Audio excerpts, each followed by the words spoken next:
नमस्कार, बहुत स्वागत है आपका डेली 24 भारत में। मैं हूं आपके साथ अनीता शर्मा। शुरुआत करते हैं देश दुनिया की बड़ी खबरों से। बड़ी जानकारी आपको बता दें कि पीएम मोदी आज करेंगे मन की बात। पीएम मोदी के मन की बात का 134वां एपिसोड आज है और पेट्रोल डीजल के दाम और महंगाई पर बोल सकते हैं प्रधानमंत्री नरेंद्र मोदी। बड़ी जानकारी आपको दे दें कि प्रधानमंत्री नरेंद्र मोदी आज मन की बात करेंगे और मन की बात का 134वां एपिसोड है। पेट्रोल डीजल और महंगाई पर बोल सकते हैं प्रधानमंत्री नरेंद्र मोदी। प्रधानमंत्री नरेंद्र मोदी आज मन की बात कार्यक्रम से देश को संबोधित भी करेंगे और ये कार्यक्रम जो है 134वां एपिसोड होगा। और इस दौरान पीएम मोदी विश्व तंबाकू निषेध दिवस, ईरान इजराइल जंग, पेट्रोल डीजल के दाम पर बढ़ोतरी और बढ़ती महंगाई पर बात कर सकते हैं। मन की बात का 133वें एपिसोड में पीएम मोदी ने जनगणना का जिक्र किया था। पीएम मोदी ने कहा कि जनगणना का अभियान दुनिया की सबसे बड़ी जनगणना है। जो सब साथी पहले से इस तरह की प्रतिक्रिया से गुजरे हैं, इस बार जनगणना का उनका अनुभव अलग होने वाला है। पीएम मोदी ने कहा कि जिन राज्यों में स्वगणना का काम पूरा हो गया है, वहां घरों की लिस्टिंग का काम जारी है और अब तक लगभग 1 करोड़ 20 लाख परिवारों का मकान की लिस्टिंग करके काम पूरा हो चुका है। वहीं कर्नाटक से जुड़ी जानकारी निकलकर सामने आ रही कि डीके शिव कुमार होंगे कर्नाटक के नए मुख्यमंत्री। 3 जून को होगा शपथ ग्रहण समारोह। कांग्रेस विधायक दल ने चुना नया नेता और राज्यपाल को पेश किया सरकार बनाने का दावा। बड़ी जानकारी आपको दे दें कि कर्नाटक में नए मुख्यमंत्री के तौर पर डीके शिव कुमार जो है वो 3 जून को शपथ लेंगे। शपथ ग्रहण में कांग्रेस विधायक दल के नेता भी चुने गए हैं और राज्यपाल को पेश किया गया है सरकार बनाने का दावा। कर्नाटक की राजनीति में बड़ा बदलाव तय हो गया है। कांग्रेस नेता और मौजूदा उप मुख्यमंत्री डीके शिव कुमार को कांग्रेस विधायक दल का नया नेता चुन लिया गया है और अब वो कर्नाटक के अगले मुख्यमंत्री के रूप में 3 जून को शपथ लेंगे। लंबे समय से चल रही सत्ता परिवर्तन की अटकलों के बीच कांग्रेस हाईकमान ने आखिरकार परिवर्तन पर मुहर लगा दी। जानकारी के अनुसार डीके शिव कुमार का शपथ ग्रहण समारोह जो है वो 3 जून को बेंगलुरु में आयोजित होगा, जहां पर कांग्रेस के कई वरिष्ठ नेता, मंत्री और पार्टी कार्यकर्ता मौजूद रहेंगे। बताया जा रहा है कि उनके साथ 8 से 10 मंत्री भी शपथ ले सकते हैं, जबकि बाकी मंत्रियों का विस्तार बाद में किया जाएगा। ऐसे में कर्नाटक में बड़ा सत्ता परिवर्तन हुआ है और हमारे साथ फोन लाइन पर जुड़ चुके हैं मैनेजिंग एडिटर हैं रमेश ठाकुर जी हैं। उनसे जानते हैं कि कर्नाटक में बहुत समय के बाद उठक पटक चल रही थी और अब 3 जून को कांग्रेस को कर्नाटक को नया सीएम मिल जाएगा, तो सर किस तरीके से देख रहे हैं? देखिए, सत्ता परिवर्तन की जो लहर है और इसकी जो सुगबुगाहट बहुत समय से हो रही थी और अंततः वो समय आ गया जब डीके शिव कुमार जो चाह रहे थे वो उनकी मनोकामना कहें या फिर उनकी इच्छा पूर्ति की बात कहें, वो हो गई है। बिल्कुल। अब यहाँ से जब कोई नया सीएम आता है या कोई नया सरकार का गठन होता है, ये हम कह तो देते हैं कि नया अध्याय शुरू होगा या नई इनिंग शुरू होगी, लेकिन मुझे लगता है इसके लिए थोड़ा सा 4-6 महीने वेट करना चाहिए। उनकी परफॉर्मेंस को जनता को कैसे लेके चलते हैं और सबसे बड़ी बात है, चाहे सीएम हो चाहे पीएम हो, जो जनता को साथ में लेके चले और विपक्ष की भी बात माने, विपक्ष को भी साथ में लेके चले, क्योंकि एक सीएम जो होता है वो सभी धर्मों का होता है और सभी पार्टी दलों सबका होता है वो। तो वो सब चीजें इनकी परीक्षा होनी है और आगे किस तरीके से हुकूमत को चलाते हैं। और कर्नाटक की स्थिति ज्यादा सही नहीं है और राज्यों के मुकाबले देखो बहुत सारा कर्ज है उनके ऊपर, बिल्कुल कई सारी समस्याएं। उन सब चीजों को लेके देखते हैं आगे कितना आगे बढ़ पाते हैं। बिल्कुल। ऐसे में मंत्री भी जो है वो शपथ लेंगे और कई मंत्रियों को हटाया जा रहा है, तो क्या मल्लिकार्जुन खड़गे के जो बेटे हैं उनको भी इसमें अहम भूमिका मिल सकती है? देखिए, प्रियांक खड़गे जो मल्लिकार्जुन खड़गे के बेटे हैं, उनकी बयानबाजी अक्सर ऐसी रहती है जो सरकार को भी असहज करती है और पार्टी शीर्ष लीडर को भी असहज करती रहती है। लेकिन अनीता, अगर आपको पता हो, आज की डेट में जो हिंदू मुस्लिम तरीके से जो बात करता है वो का बोलबाला ज्यादा रहता है। बिल्कुल। और उनका जो कार्यकाल है, उनका जो मंत्रालय है, वो ठीक ठाक परफॉर्मेंस उन्होंने किया है। और रही बात, जैसे आपने कहा कि कुछ नए मंत्री लाए जाएंगे, जाहिर सी बात है जब कोई सीएम आता है तो अपनी पसंद और अपने ही विधायकों में से वो मंत्री का चुनाव करता है। बिल्कुल। तो मुझे लगता है पूरी कैबिनेट तो नहीं बदली जाएगी, लेकिन जितनी है उसमें से 7-8 लोग नए जो इनके पक्ष के इनके समर्थक हैं डीके शिव कुमार को, उनको जरूर वो शामिल करेंगे। और होना भी चाहिए, क्योंकि जब कोई सीएम आता है तो वो अपने लोगों की नियुक्ति ज्यादा करता है। इसमें कोई चाहे बीजेपी, कांग्रेस या किसी दल की सरकार हो, तो कोई भी व्यक्ति आता तो इस तरीके से करता। लेकिन मैंने फिर कहा, क्योंकि ये परीक्षा है इनके लिए, बहुत बड़ी परीक्षा है, क्योंकि उन्होंने कर्नाटक में 2.5 साल का फार्मूला था, 2.5 साल का जो है सिद्धारमैया अपना पूरा करके जा चुके हैं, और अगले 2-2.25 साल के बाद में फिर चुनाव होने हैं। उस बीच में जनता को सादे रखना है, और मैनिफेस्टो में जो वादे किए गए थे वो चाहे सिद्धारमैया पूरा करते या डीके शिव कुमार पूरा करे, वो उनको पूरा करना पड़ेगा, तभी जनता इनको आगे प्रमोट करेगी नेक्स्ट टर्म के लिए।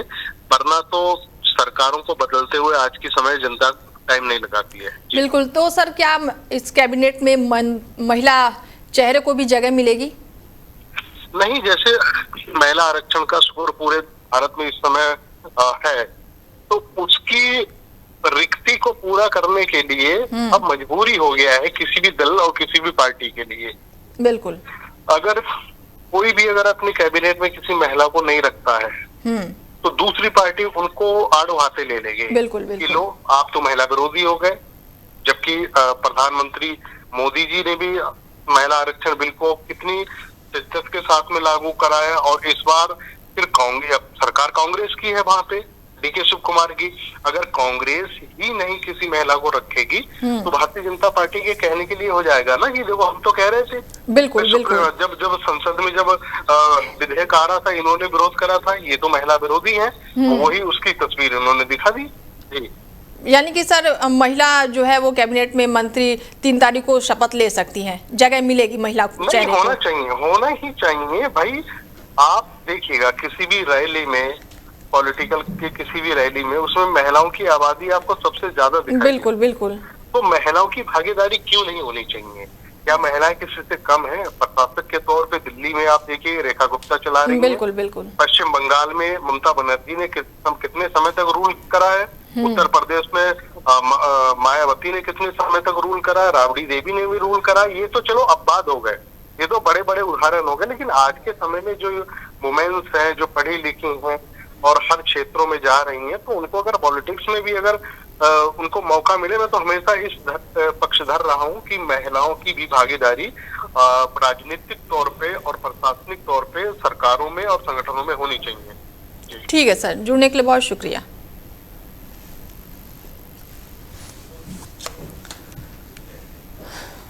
पश्चिम बंगाल की राजनीति में अभिषेक बैनर्जी पर हुए कथित हमले के बाद से सियासी घमासान और तेज हो गया है। टीएमसी प्रमुख ममता बनर्जी ने बीजेपी पर गंभीर आरोप लगाया है। अभिषेक बैनर्जी के इलाज को लेकर अस्पतालों पर दबाव बनाया जा रहा है और उन्हें समय से पहले डिस्चार्ज करने के लिए भी मजबूर किया गया है। अब ममता बनर्जी ने दावा किया है कि अभिषेक बैनर्जी को हमले के बाद से आईटीयू में भर्ती कराया गया था, जहां उनके कई मेडिकल टेस्ट कराए गए हैं, लेकिन बाद में दबाव के कारण उन्हें अस्पताल से घर भेज दिया गया। ममता ने आरोप लगाया कि बीजेपी और कुछ अधिकारियों की ओर से अस्पताल प्रशासन पर दबाव बनाया गया है। उन्होंने यहां तक कह दिया है कि अगर अभिषेक को कुछ भी होता है तो उसकी जिम्मेदारी अस्पताल की होगी। दरअसल अभिषेक बैनर्जी पर सोनारपुर में उस वक्त हमला हुआ जब वहां पर चुनाव के बाद से हिंसा से प्रभावित परिवारों से वो मिलने पहुंचे थे और इस दौरान उनके ऊपर अंडे, पत्थर और अन्य वस्तुएं फेंकी गई। टीएमसी ने इस हमले के लिए बीजेपी समर्थकों को जिम्मेदार ठहराया है, जबकि बीजेपी ने इन आरोपों को सिरे से खारिज कर दिया है। ममता बनर्जी ने प्रेस कॉन्फ्रेंस में कहा कि अभिषेक के शरीर में खून के थक्के जम गए हैं और यदि उन्होंने हेलमेट नहीं पहना होता तो उनकी जान भी जा सकती थी। उन्होंने सुरक्षा व्यवस्था और अस्पताल प्रशासन दोनों पर सवाल उठाए और इस पूरे घटनाक्रम को लोकतंत्र पर हमला बताया। वहीं कांग्रेस अध्यक्ष मल्लिकार्जुन खड़गे, समाजवादी पार्टी के प्रमुख अखिलेश यादव, कई नेता जो हैं उन्होंने अभिषेक बनर्जी का हालचाल जाना और घटना पर चिंता जताई।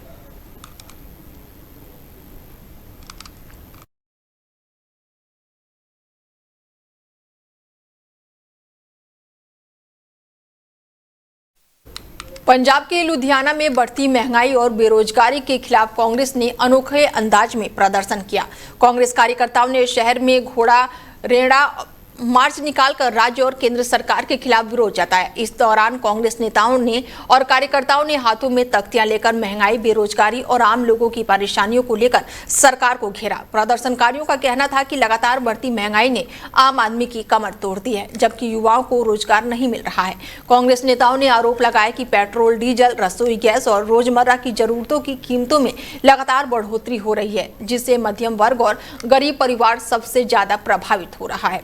इसके साथ ही कांग्रेस ने यह भी संदेश देने की कोशिश की है कि आम जनता आर्थिक बोझ तले दब चुकी है और सरकार लोगों की समस्याओं पर ध्यान नहीं दे रही है। प्रदर्शन के दौरान कांग्रेस कार्यकर्ताओं ने नारेबाजी भी की और बेरोजगारी के मुद्दे पर सरकार से जवाब भी मांगा। नेताओं का कहना था कि युवाओं को रोजगार के अवसर देने के बजाय केवल वादे किए जा रहे हैं। वहीं प्रदर्शन के दौरान शहर में लोगों की भीड़ जुटी है और कांग्रेस ने इसे जनता के समर्थन का संकेत बताया। कांग्रेस का मानना है कि आने वाले समय में महंगाई और बेरोजगारी जैसे मुद्दों को लेकर आंदोलन जारी रहेगा और इस प्रदर्शन को लेकर राजनीतिक माहौल भी गर्मा गया है और इसे आगामी चुनाव रणनीति से जोड़कर भी देखा जा रहा है।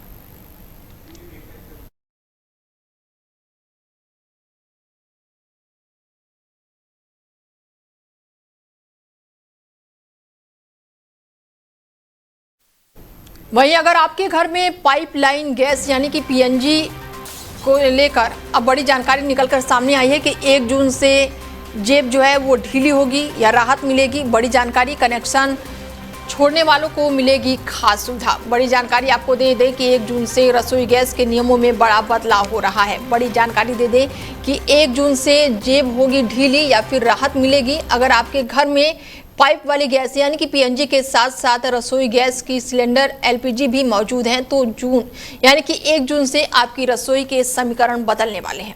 गैस सब्सिडी रिफिलिंग के तरीके से नए कनेक्शन तक के नियमों में व्यापक संशोधन किए जा रहे हैं। सबसे बड़ा बदलाव यह है कि अब एक पते पर केवल एक ही गैस कनेक्शन मान्य होगा।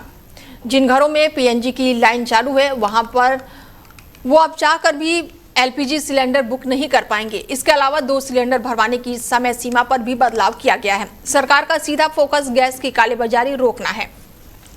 देश की सरकार, तेल कंपनियां हर महीने की पहली तारीख को एलपीजी गैस सिलेंडरों के दामों की समीक्षा करती है। हाल ही में कच्चे तेल की कीमतों में उतार चढ़ाव को देखते हुए 1 जून को कमर्शियल और घरेलू गैस सिलेंडरों के नए रेट जारी किए जाएंगे। सरकार ने पैन कार्ड को नियम भी बदल दिए हैं और अच्छी खबर यह है कि अब आपको एक ही दिन में 50,000 से ज्यादा कैश जमा करने के लिए पैन कार्ड की जरूरत नहीं होगी। इसकी जगह आप अपने पैन तभी बताएंगे जब एक फाइनेंशियल ईयर से आप सभी बैंक अकाउंटों को मिलाकर टोटल कैश डिपॉजिट या फिर विड्रॉ 10 लाख से ज्यादा हो जाए। लेकिन दूसरी तरफ प्रॉपर्टी से जुड़े डील से नियमों में सख्ती लाई गई है।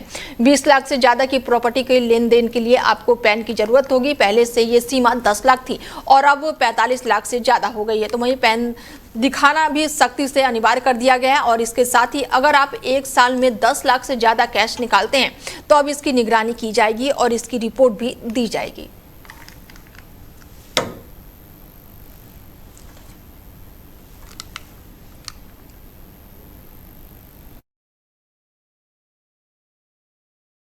एशियन गेम 2026 ट्रायल्स में हार के बाद से पहलवान विनेश फोगाट एक बार फिर से भारतीय कुश्ती महासंघ यानी कि WFI और पूरे चैन सिस्टम पर भड़क गई हैं। ट्रायल मुकाबले में हारने के बाद से विनेश ने खुलकर अपनी नाराजगी जताई और कहा कि भारतीय कुश्ती का सिस्टम खिलाड़ियों को तोड़ने का काम कर रहा है। विनेश ने आरोप लगाया कि उनके साथ लंबे समय से भेदभाव किया जा रहा है और उनकी बराबरी का मौका नहीं दिया जा रहा है। दरअसल सुप्रीम कोर्ट के आदेश के बाद से विनेश फोगाट को एशियन गेम चैन ट्रायल्स में हिस्सा लेने की अनुमति मिली थी। WFI ने उनकी एंट्री पर आपत्ति जताई थी, लेकिन अदालत ने दिल्ली हाई कोर्ट के फैसले को बरकरार रखते हुए उन्हें ट्रायल में खेलने की मंजूरी दी थी और इसके बाद से ट्रायल्स की पूरी प्रक्रिया वीडियो रिकॉर्डिंग और स्वतंत्र पर्यवेक्षकों की निगरानी में कराई गई। हालांकि ट्रायल मुकाबले में हार के बाद से विनेश काफी भावुक नजर आए। उन्होंने कहा कि वो सिर्फ किसी खिलाड़ी से नहीं बल्कि पूरे सिस्टम से लड़ रही हैं। विनेश का कहना है कि पिछले कई महीनों से उनके खिलाफ माहौल बनाया गया और मानसिक दबाव डाला गया। उन्होंने ये भी कहा कि अगर खिलाड़ियों को निष्पक्ष माहौल नहीं मिलेगा तो खेल का भविष्य प्रभावित होगा। वहीं दूसरी तरफ डब्ल्यूएफआई का कहना है कि चयन प्रक्रिया पूरी तरह से पारदर्शी और नियमों के तहत ही कराई गई है।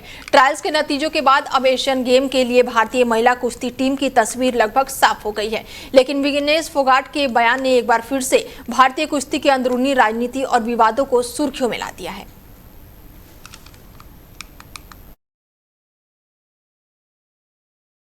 वहीं भारतीय सेना को नया नेतृत्व मिल गया है। जनरल एनएस राजा सुब्रमण्यम ने देश के नए चीफ ऑफ डिफेंस स्टाफ यानी कि सीडीएस के रूप में पदभार संभाल लिया है। उन्होंने जनरल अनिल चौहान की जगह ये जिम्मेदारी संभाली है, जिनका कार्यकाल पूरा होने के बाद से उन्होंने पद छोड़ दिया और नई दिल्ली स्थित साउथ ब्लॉक में आयोजित समारोह के दौरान जनरल एसएन राजा सुब्रमण्यम ने पदभार को ग्रहण किया है और उन्हें त्रिसेवा गार्ड ऑफ द ऑनर भी दिया गया। जनरल सुब्रमण्यम के सामने अब भारतीय सेना, नौसेना और वायुसेना के बीच बेहतर समन्वय स्थापित करना, थिएटर कमांड सिस्टम को आगे बढ़ाना और सैन्य आधुनिकीकरण जैसे बड़े लक्ष्य होंगे। रक्षा क्षेत्र में आत्मनिर्भर भारत को मजबूत करना और स्वदेशी रक्षा उत्पादन को बढ़ावा देना भी उनकी प्रमुख प्राथमिकताओं में से शामिल माना जा रहा है। जनरल एनएस राजा सुब्रमण्यम भारतीय सेना में 4 दशक से अधिक का अनुभव रहा है और वो पहले सेना के उप प्रमुख यानी कि vice chief of army staff भी रह चुके हैं और अब विभिन्न रणनीतिक और ऑपरेशनल जिम्मेदारियां संभाल चुके हैं। रक्षा विशेषज्ञों का मानना है कि उनके नेतृत्व में तीनों सेनाओं के संयुक्त संचालन और एकीकृत सैन्य ढांचों को और भी गति मिल सकती है। गौरतलब है कि सीडीएस देश की तीनों सेनाओं के बीच समन्वय स्थापित करने वाले सबसे वरिष्ठ सैन्य अधिकारी होते हैं और ये पद सैन्य सुधारों, संयुक्त रणनीति और राष्ट्रीय सुरक्षा से जुड़े बड़े फैसलों में अहम भूमिका निभाता है और ऐसे में जनरल सुब्रमण्यम की नियुक्ति को भारतीय रक्षा व्यवस्था के लिए बेहद ही महत्वपूर्ण माना जा रहा है।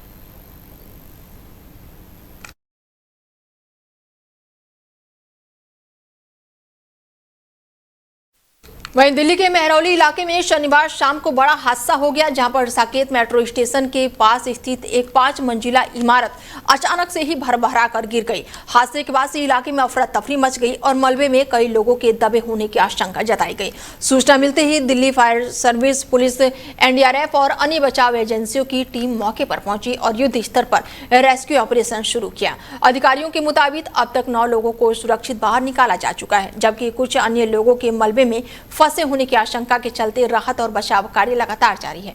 बताया जा रहा है कि मेहरौली थाना क्षेत्र में इलाके में स्थित ये इमारत एक कमर्शियल बिल्डिंग थी। हादसे के वक्त ग्राउंड फ्लोर के आसपास कोचिंग और कैंटीन क्षेत्र में लोग मौजूद थे। इमारत गिरने के बाद से उनका मलबा पास की दूसरी बिल्डिंग और कैंटीन पर जा गिरा, जिससे कई लोग उसकी चपेट में आ गए। प्रत्यक्षदर्शियों के अनुसार इमारत गिरने के पहले जोरदार धमाका जैसे आवाज सुनाई दी, जिसके कुछ ही सेकंडों में पूरी इमारत ढह गई। रेस्क्यू टीम जेसीबी मशीनों और विशेष उपकरणों की मदद से मलबा हटाने में जुटी हुई है।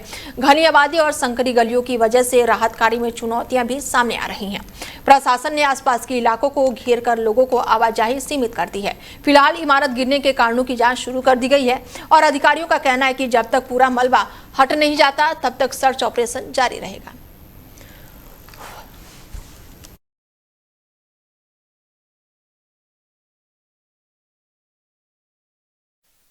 दिल्ली में अतिक्रमण के खिलाफ बड़ी कार्रवाई करते हुए शालीमार बाग इलाके में प्रशासन ने बुलडोजर अभियान चलाया। सुप्रीम कोर्ट से राहत नहीं मिलने के बाद से शनिवार को भारी पुलिस बल और प्रशासनिक अधिकारियों की मौजूदगी में करीब 150 मकानों को ध्वस्त कर दिया गया।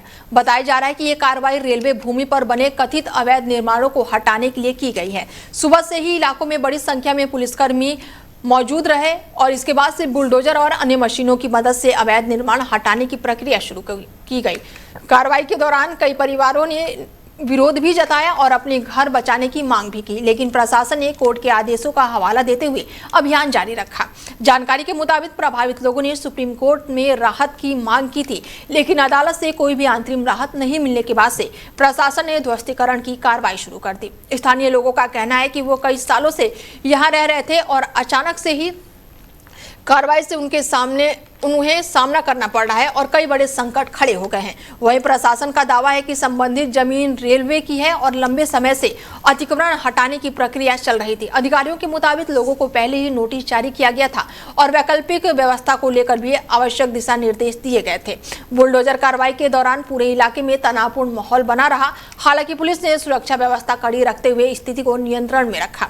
फिलहाल प्रशासन का कहना है कि अवैध कब्जों के खिलाफ अभियान आगे भी जारी रहेगा और सरकारी जमीनों को अधिग्रहण मुक्त कराया जाएगा। महाराष्ट्र के पुणे में जहरीली शराब कांड ने पूरे राज्य को झकझोर कर रख दिया है और इस दर्दनाक हादसे में अब तक 18 लोगों की मौत हो चुकी है, जबकि कई अन्य लोगों का अस्पताल में इलाज चल रहा है। शुरुआती जांच में सामने आया कि पीड़ितों ने मिथनॉल मिली जहरीली शराब का सेवन किया था, जिसके बाद से उनकी तबीयत बिगड़ गई और कई लोगों की मौत हो गई। इस मामले में पुलिस और आबकारी विभाग ने बड़ी कार्रवाई करते हुए कई आरोपियों को गिरफ्तार किया है। पूरे नेटवर्क की जांच शुरू कर दी गई है। जांच एजेंसियों के मुताबिक जहरीली शराब की सप्लाई पुणे और पिपरी चिचवाड़ा के कई इलाकों में की गई थी और इस मामले में मुख्य आरोपी समेत कई लोगों को हिरासत में भी लिया गया है और सीआईडी को ये जांच सौंप दी गई है। घटना के बाद से महाराष्ट्र सरकार हरकत में आ गई है। मंत्री गिरीश महाजन ने पीड़ित परिवार से मुलाकात करके आर्थिक सहायता और सख्त कार्रवाई का भरोसा दिया है। राज्य सरकार ने मृतकों के परिजनों को 5-5 लाख रुपए की सहायता राशि देने का ऐलान किया है, जबकि पिपरी चिचवाड़ा महानगर पालिका की ओर से अतिरिक्त 1 लाख रुपए की मदद दी जाएगी और इसके साथ ही प्रभावित परिवारों के एक सदस्य को सरकारी नौकरी की प्रक्रिया भी शुरू करने की बात कही गई है। जहरीली शराब कांड के बाद से कई पुलिस और आबकारी अधिकारियों पर भी गाज गिरी है। लापरवाही के आरोप में कई अधिकारियों को निलंबित किया गया है। सरकार का कहना है कि इस पूरे मामले में जो भी दोषी पाया जाएगा उसके खिलाफ कड़ी से कड़ी कार्रवाई की जाएगी। इस त्रासदी के बाद से अवैध शराब कारोबार और उनकी निगरानी व्यवस्था पर भी गंभीर सवाल खड़े हो रहे हैं। गाजियाबाद के चर्चित सूर्या चौहान हत्याकांड में बड़ा घटनाक्रम जो है अब वो सामने आया है। 17 साल के सूर्या की हत्या के बाद से मुख्य आरोपी असद को पुलिस ने मुठभेड़ में मार गिराया है। पुलिस के मुताबिक देर रात सूचना मिली थी कि असद खोड़ा इलाके में अपने एक साथी से पैसे लेने पहुंचा हुआ था और इसके बाद से शहर छोड़कर फरार होने की तैयारी में था। सूचना के आधार पर पुलिस ने इलाके में घेराबंदी की और चेकिंग अभियान शुरू किया और इसी दौरान बाइक पर सवार असद और उसका एक साथी वहां पहुंचा। पुलिस ने उसे रोकने की कोशिश की, लेकिन आरोप है कि असद ने पुलिस टीम पर ही फायरिंग शुरू कर दी। जवाबी कार्रवाई में पुलिस ने भी फायरिंग की, जिसमें असद गंभीर रूप से घायल हो गया। उसे अस्पताल में ले जाया गया, जहां इलाज के दौरान उसकी मौत हो गई। मुठभेड़ में एक पुलिस कांस्टेबल भी घायल होने की जानकारी निकलकर सामने आई है। बताया जा रहा है कि 28 मई को खोड़ा इलाके में 17 साल के सूर्या चौहान पर चाकू से हमला किया गया था, जिसके बाद से इलाज के दौरान उसकी मौत हो गई। इस हत्याकांड को लेकर इलाके में भारी आक्रोश और तनाव का माहौल बन गया। पुलिस ने पहले ही 3 आरोपियों को गिरफ्तार कर लिया था, जबकि मुख्य आरोपी असद फरार चल रहा था और उस पर 50,000 रुपए का इनाम भी घोषित किया गया था। पुलिस ने घटना स्थल से असद की बाइक और एक देसी पिस्तौल भी बरामद की है। हालांकि उसका एक साथी मौके से फरार होने में कामयाब रहा, जिसकी तलाश में पुलिस लगातार दबिश दे रही है।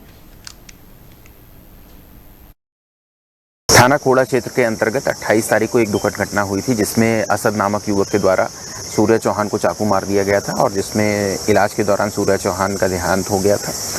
उनके परिजनों के द्वारा दी गई तहरीर के आधार पर थाना खोड़ा में सुसंगत धाराओं में मुकदमा पंजीकृत किया गया था और 5 अभियुक्तों को आरोपी बनाया गया था।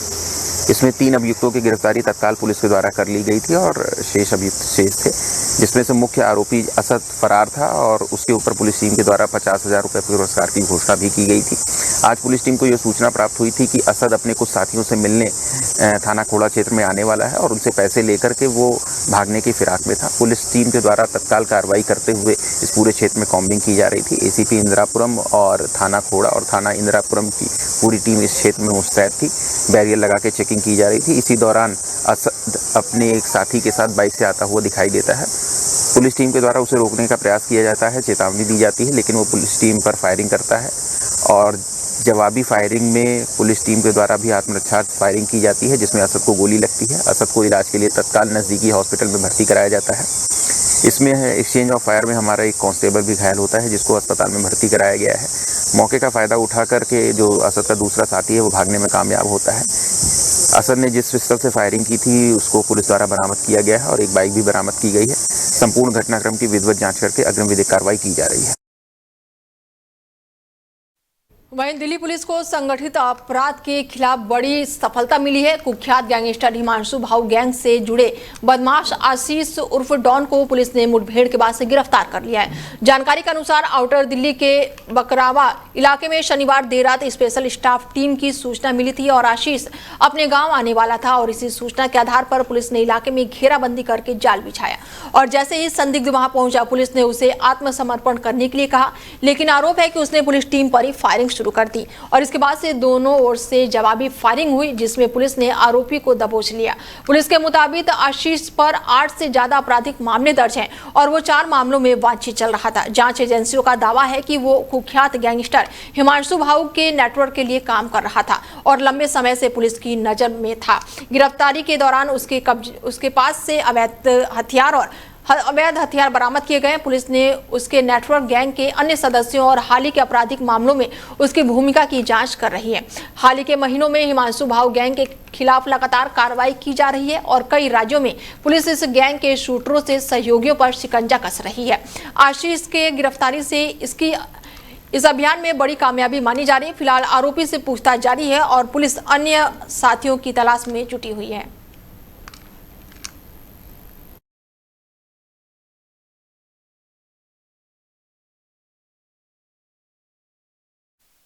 वहीं आईपीएल 2026 का महामुकाबला अब बस कुछ ही घंटे दूर है, जहां पर आरसीबी और साथ ही गुजरात टाइटंस अहमदाबाद के नरेंद्र मोदी स्टेडियम में खिताबी जंग लड़ने उतरेंगे। दोनों टीमें इस सीजन शानदार प्रदर्शन करते हुए फाइनल तक पहुंची है और अब नजरें आईपीएल 2026 की ट्रॉफी पर टिकी हुई है।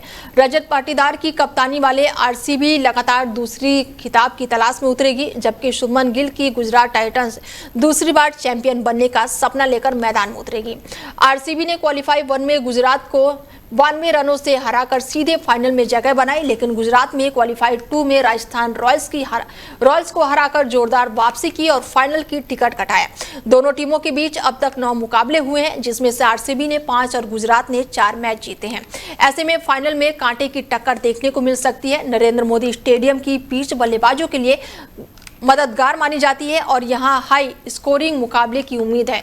मौसम विभाग के अनुसार हल्की बारिश की संभावना जरूर है, लेकिन मैच के लिए रिजर्व डे भी रखा गया है। अगर रिजर्व डे भी बारिश में धुल जाता है तो लीग स्टेज से बेहतर प्रदर्शन करने वाली टीम को विजेता घोषित किया जाएगा। संभावित प्लेइंग 11 की बात करें तो आरसीबी की टीम में विराट कोहली हैं, देवदत्त हैं, रजत पाटीदार हैं, जितेश शर्मा है और जोश भी हैं। ऐसे में खिलाड़ी जो हैं वो तमाम दिग्गज खिलाड़ी एक टीम में शामिल है। वहीं गुजरात टाइटंस की बात करें तो उसमें शुभमन गिल हैं, साई सुदर्शन है और राशिद खान, मोहम्मद सिराज पर दाव लगेगी। मुकाबले का लाइव प्रसारण भी देख सकेंगे। ऐसे में आज जो है आईपीएल का महामुकाबला देखने को मिल सकता है। देश भर में मौसम का मिजाज तेजी से बदल रहा है। भारतीय मौसम विभाग यानी कि आईएमडी ने दिल्ली, पंजाब, हरियाणा, उत्तर प्रदेश, उत्तराखंड, राजस्थान और हिमाचल प्रदेश समेत कई राज्यों में आंधी, बारिश, बिजली गिरने और तेज हवाओं को लेकर अलर्ट जारी किया है। मौसम विभाग के मुताबिक पश्चिमी विक्षोभ और प्री मानसून गतिविधियों के असर से उत्तर भारत के कई हिस्सों में मौसम ने करवट ली है। दिल्ली, एनसीआर, पंजाब, हरियाणा, पश्चिमी उत्तर प्रदेश में गरज चमक के साथ बारिश और 40 से 70 किलोमीटर प्रति घंटे की रफ्तार से तेज हवाएं चलने की संभावना जताई गई है। वहीं उत्तराखंड, हिमाचल प्रदेश और पूर्वी राजस्थान के कुछ इलाकों में ओलावृष्टि का भी खतरा बना हुआ है। आईएमडी ने चेतावनी दी है कि कई राज्यों में तेज आंधी और बिजली गिरने की घटनाएं हो सकती हैं, इसलिए लोगों को सतर्क रहने की सलाह दी गई है। दिल्ली, एनसीआर में बारिश और तेज हवाओं के चलते तापमान में गिरावट दर्ज की गई है, जिससे लोगों को भीषण गर्मी से राहत मिली है। कई इलाकों में धूल भरी आंधी और बारिश के कारण ट्रैफिक भी प्रभावित हुआ। मौसम विभाग के अनुसार राजस्थान के कुछ हिस्सों में 70 से 80 किलोमीटर प्रति घंटे की रफ्तार से तेज हवाएं चल सकती है, जबकि उत्तराखंड और हिमाचल प्रदेश में गरज चमक के साथ बारिश और ओलावृष्टि की संभावना है। पंजाब, हरियाणा, दिल्ली और उत्तर प्रदेश में भी अगले 2 दिनों तक मौसम खराब बना रह सकता है। आईएमडी ने लोगों से खुले स्थान पर पेड़ों और बिजली के खंभों से दूर रहने और मौसम से जुड़े अपडेट पर नजर बनाए रखने की अपील की है।